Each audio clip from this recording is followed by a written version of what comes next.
One of the most nerve-wracking parts of being appraised is the actual day that you're observed. So I've created a checklist for you to prepare yourself for that day. So about a week before, you're going to let the teachers around you know, hopefully you have a good relationship with those teachers, and you're going to let them know that you will be having an observation.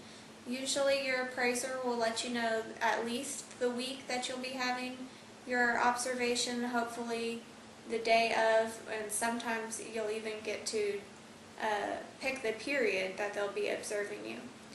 That way you can remind them the day before, and that way the day of, if you need any assistance, they can help you. They'll be out in the halls helping you monitor getting the kids settled into your classroom and kind of give you some peace of mind that day. The week before, you want to determine the objectives that you're going to address.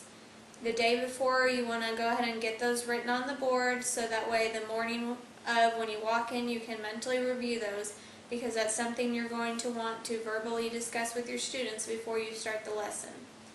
The week before, you're going to lesson plan, and I strongly suggest you do that with a colleague. That way you can bounce ideas off each other, make sure you have enough variety in your lesson plan. Day before, look it over, tweak to make sure that you're still at the right point in your lessons to do that lesson plan. And then the day of, have it printed out so your appraiser can review it.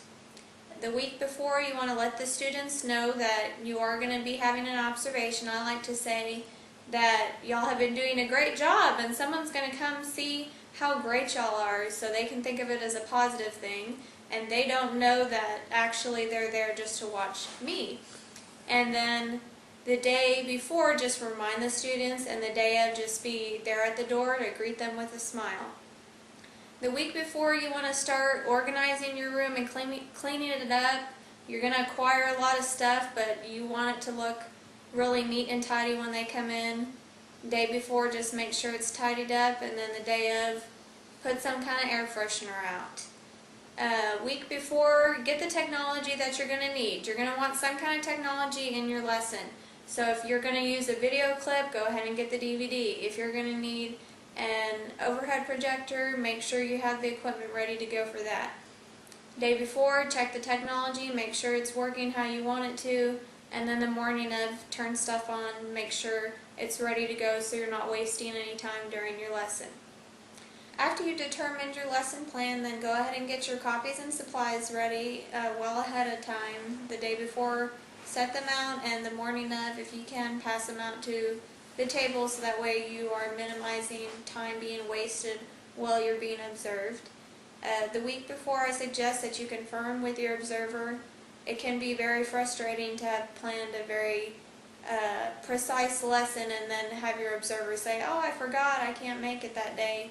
So just check with them and make sure they'll still be coming that day. Day before, clear a place for them to sit. Make sure, if they're going to be sitting at your desk, that it looks professional. And then the day of, when they come in, just smile and nod at them and move on teaching your lesson as you normally would.